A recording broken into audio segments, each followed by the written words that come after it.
जरूर कीजिएगा। मेरे जो वालिद थे, मैंने जैसे बताया बहुत पढ़े लिखे थे, तो उन्होंने बहुत गरीब भी थे, उनको कभी कोई नौकरी नहीं मिली, हार्डली उनके पास पैसे होते थे। जो भी बिजनेस उन्होंने शुरू किया, इतनी तालीम हासिल करने के बाद भी वो फेलियर ही रहा। लेकिन उन्होंने बहुत प्यार दिया, और क्योंकि उनके पास पैसे नहीं होते थे तो मेरे हर जन्मदिन पे अपनी कोई पुरानी चीज मुझको दे दिया करते थे। तो पहली पुरानी चीज जो, और बहुत बड़ा चढ़ा के उर्दू में अच्छे अच्छे अल्फाज यूज करके मुझे इंप्रेस करते थे कि बहुत अच्छा प्रेजेंट दिया है मुझको। तो वो मुझे पहली चीज उन्होंने मुझे, ये मैं हर जगह पर बोलता हूं, स्कूल के बच्चों के फंक्शन पे, येल यूनिवर्सिटी में, एडिनबरा में, क्योंकि आप लोग सब अपनी लाइफ के उस थ्रेशोल्ड पे हैं जहां से आपको कामयाबी हासिल करनी है इंशाल्लाह। सो पहली चीज जो उन्होंने मुझे दी थी, उन्होंने मुझे अपना शतरंज का सेट दिया था, टूटा फूटा सा। वो शतरंज हर रोज खेलते थे। हनुमान मंदिर के जो हेड प्रीस्ट थे, पंडित थे, उनके साथ रात को जाके मेरे वालिद जो हैं शतरंज खेलते थे। और उन्होंने मुझे कहा कि शतरंज से आप जिंदगी के बारे में बहुत कुछ चीजें सीख सकते हैं। पहली ये कि कोऑपरेशन और साथ मिलजुल कर काम कैसे करना है। दूसरी ये कि जिंदगी में आगे बढ़ने के लिए कभी कभी पीछे भी हटना पड़ता है। तीसरी ये कि जो छोटे लोग होते हैं, जो आप समझते हैं, कई लोग ऐसी बात मानते हैं, जो पॉन्स होते हैं, जो प्यादे होते हैं, उनकी सबसे ज्यादा इज्जत करना जिंदगी के अंदर। कोई भी इंसान छोटा नहीं होता, हमेशा हमेशा जिंदगी में काम आता है।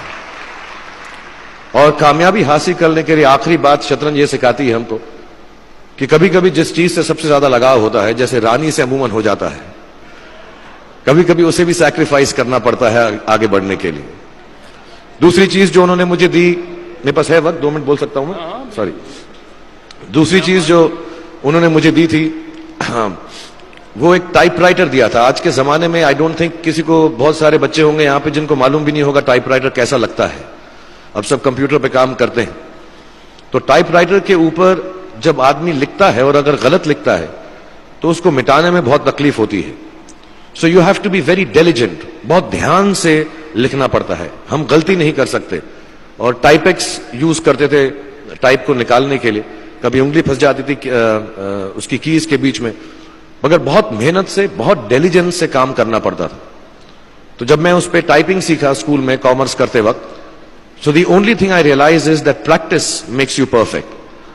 तो जो भी काम आप जिंदगी में करें उसको डेलिजेंस से करें, ऐसा करें कि कोई गलती ना हो, अपना पूरा दिमाग लगाकर करें, सोच समझ कर करें। ऐसे करें कि यह काम जिंदगी में आपका पहला काम है और इसके बाद आपको मौका नहीं मिलेगा, और शायद यह काम आपका जिंदगी का आखिरी काम है, इसके बाद फिर मौका नहीं मिलेगा। So do it with that kind of diligence. तीसरी चीज उन्होंने मुझे कैमरा दी थी, क्योंकि बहुत गरीब थे, वो कैमरा चलता नहीं था बिल्कुल भी, सिर्फ उसके व्यू फाइंडर से बड़ी अच्छी अच्छी तस्वीरें दिख जाती थी, लेकिन खिंचती बिल्कुल भी नहीं थी। और इससे मुझे उन्होंने सीख दी कि जो हमारी क्रिएटिविटी होती है, हम जो भी, कभी कभी हमारी हॉबी होती है, कभी कभी हमारा उससे प्यार होता है, लेकिन हम उसको अपनी नौकरी नहीं बना सकते, अपना काम नहीं बना सकते। बहुत कम लोग ऐसे फॉर्चुनेट होते हैं जैसे मैं हूं कि जो मेरी हॉबी थी, जिस चीज से मुझे प्यार था, कलाकारी से, एक्टिंग से, वो मेरा पेशा भी बन गया। अमूमन ऐसा होता नहीं है। लेकिन जो हमारी कला है, चाहे वो पोएट्री है, चाहे वो लिखना है, चाहे वो पेंटिंग है, चाहे जो भी चीज, गाना है, अकेले में गाना है, हमारी क्रिएटिविटी जरूरी नहीं है कि दुनिया एक्सेप्ट करे।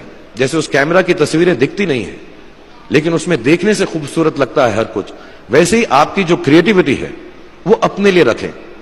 क्योंकि जिंदगी में कभी ना कभी, कहीं ना कभी ऐसा मुकाम आएगा जब आप बहुत अकेला फील करेंगे।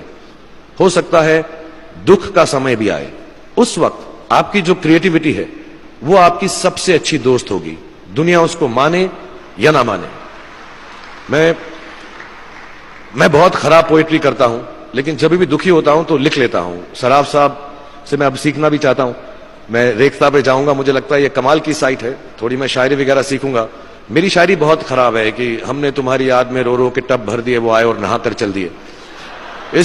इस लेवल की पोएट्री है। लेकिन जब दुख होता है, ये भी बैठकर जब लिखता हूं तो बहुत दिल को शांति मिलती है।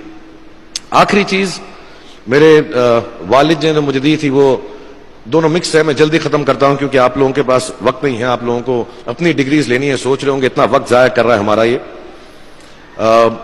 तो मैं जल्दी से बताता हूं। एक, उन्होंने मुझे कहा एक सेंस ऑफ ह्यूमर हमेशा रखना जिंदगी में, हंसते हमेशा रहना, एक चाइल्ड लाइक इनोसेंस जरूर रखना। जैसे एक छोटे बच्चे की जो एक इनोसेंस होती है, जो उसका दुनिया की तरफ जो नजरिया होता है, बड़ा इनोसेंट सा होता है, उसमें कोई खामी नहीं होती, गलती नहीं होती, अभी दुनियावी बातें नहीं आई होती, तो वैसी रखना। कई बार बचपन में मैंने जब बदतमीजी की या कोई गलत काम किया तो उन्होंने सेंस ऑफ ह्यूमर से मुझे बचाया।